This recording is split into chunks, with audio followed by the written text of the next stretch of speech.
I once worked as a direct care aide for a 65-year-old woman with a developmental disability.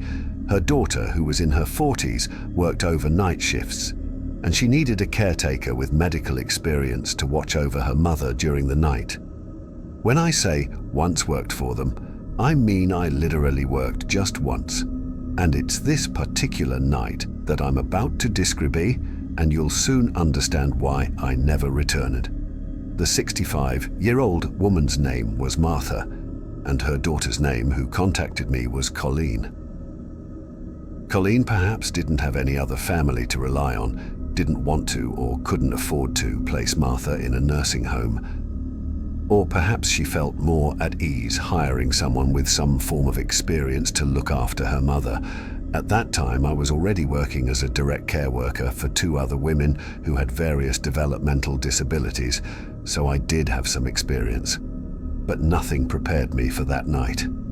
Colleen left for work. Earlier that day, I had worked my first job, so I was really pushing my body to exhaustion, trying to make as much money as possible. Colleen introduced Martha and me. Martha smiled at me before Colleen took her upstairs to her bedroom for the night. It was around 9 p.m. Colleen told me that Martha would sometimes wander around the house at night, appearing confused, and I might need to calm her down and guide her back to her room. She specifically mentioned that this was not sleepwalking when I inquired, stating that it was one of the symptoms of her mother's dementia. I reassured her that I would know how to handle it. I spent my time initially in the living room catching up on my show. These jobs aren't super glamorous, and for the most part, it involves a lot of sitting around. I heard footsteps from upstairs. I went to the stairway and looked up, calling Martha's name and asking if she needed anything. She didn't respond. I heard her footsteps returning to her room, and then the door closed. Perhaps she went to the bathroom. I returned to the living room and watched some more TV. Maybe an hour later, I got up to grab the sandwich I had brought from the fridge. As I left the kitchen with a plate and my sandwich, intending to return to the couch, I nearly had a heart attack and almost dropped the plate when I saw Martha standing at the doorway. Glass shattered everywhere. I apologized to her and asked if she was okay. She started yelling at me, asking, "Who are you?" I reminded her of who I was, her direct care worker, there to ensure her safety. Everything she said at this point was a loud scream, "Why are you here? I don't know you," and the like. I reminded her that we had just met and her mother Colleen had hired me to watch over her in the house. This seemed to work long enough for me to coax her back upstairs with me and into her room. I brought her a glass of water and some melatonin and clonazepam. I made sure she took both before returning downstairs. After a few hours, I was absolutely exhausted. I needed to get a couple of hours of shut-eye. There was a spa bedroom upstairs with a twin-sized bed where Colleen said I could rest if needed. I felt that at this point. Martha was asleep for the night due to the melatonin. I fell asleep within minutes, but I only slept for maybe an hour. I woke up to a sound from downstairs. The room was still pitch black and the 1-hour alarm I set hadn't gone off yet. I looked around the room, wondering what had woken me up. I didn't see what it was until I heard a sound coming from inside the closet. That's when I noticed the slightly open closet door and the black shadow of a head peeking out. Again, I almost had a heart attack.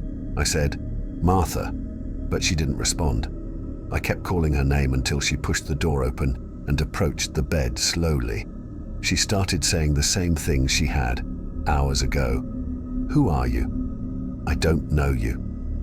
As she got closer, I tried to calm her down by reminding her who I was. I reached for the lamp next to the bed and fumbled with it until it turned on. Martha was holding a huge kitchen knife. At that moment, everything changed. Martha was now a threat to my life, and I had to worry about myself, not her. I screamed, "Martha, put the knife down!" My scream seemed to stress her out even more, and she got closer, screaming back at me, still repeating, "I don't know you." I wasn't going to attempt to calm down a knife-wielding dementia patient. That was not in any job description. I mapped out a way to run around her in the bedroom and went for it. I jumped off the bed and the side furthest from her, and she screamed again, "Who are you?" She swung the knife through the air as I ran past her. It was a slow and weak swipe, but it showed that she had intentions of using it. I got downstairs, grabbed my shoes, and went outside. Instead of calling 911, I called Colleen as she requested if there was an issue. I was considerate in doing this because involving law enforcement doesn't always help. Colleen yelled at me through the phone not to leave her, and honestly, I yelled back that she attempted to kill me and that I hadn't called the police. Of course, she had to leave work. I stayed outside the house, making sure Martha didn't go anywhere until Colleen returned.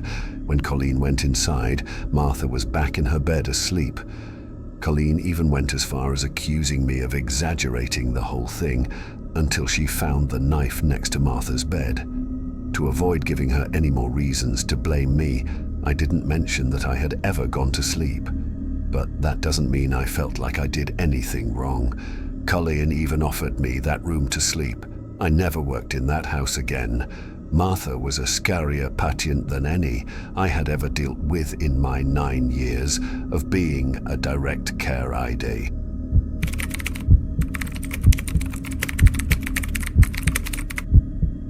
It was my first day working for this plumbing company.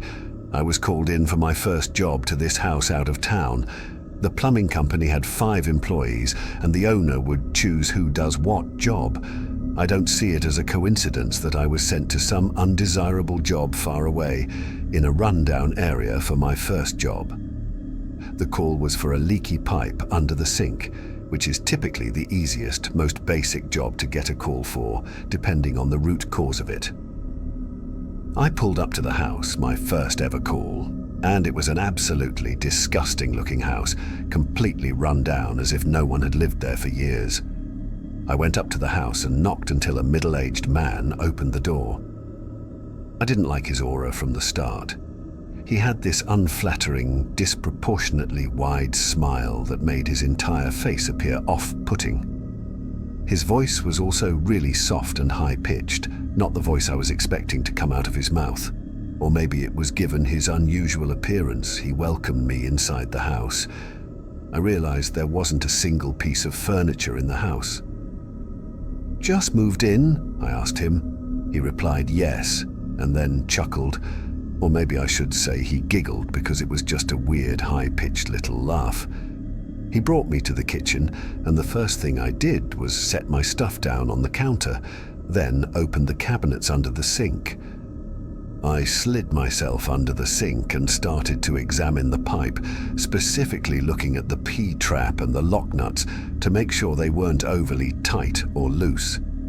I noticed the man was standing directly over me, his legs spread wide so that I was sandwiched between both of his feet.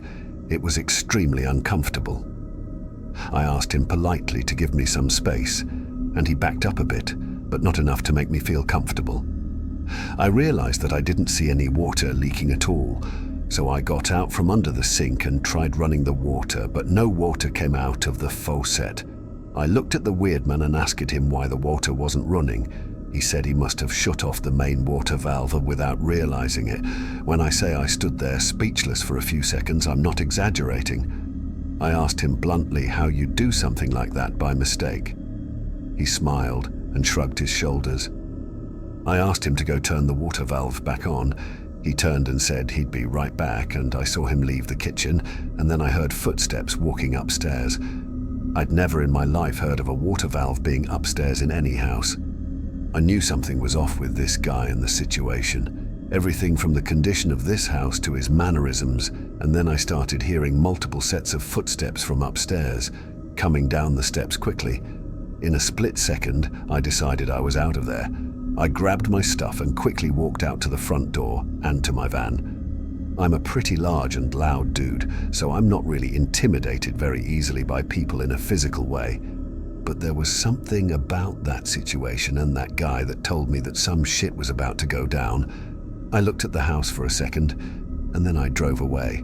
I called Dave, my boss, letting him know it was just some kind of prank, because that just sounded better than me saying I was scared of that guy.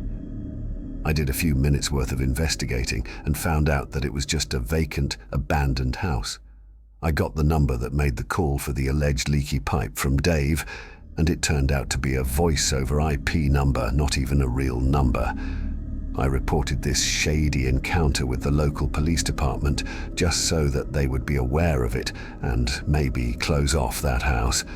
I've never had a reason to return to that sketchy part of town again. I only worked for that specific plumbing company for about a year.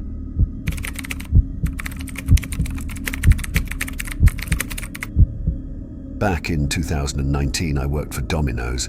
It was my first night. I was just starting out. I was only working there because I needed the money for college, supplies for my dorm, etc. And so that night I was being trained.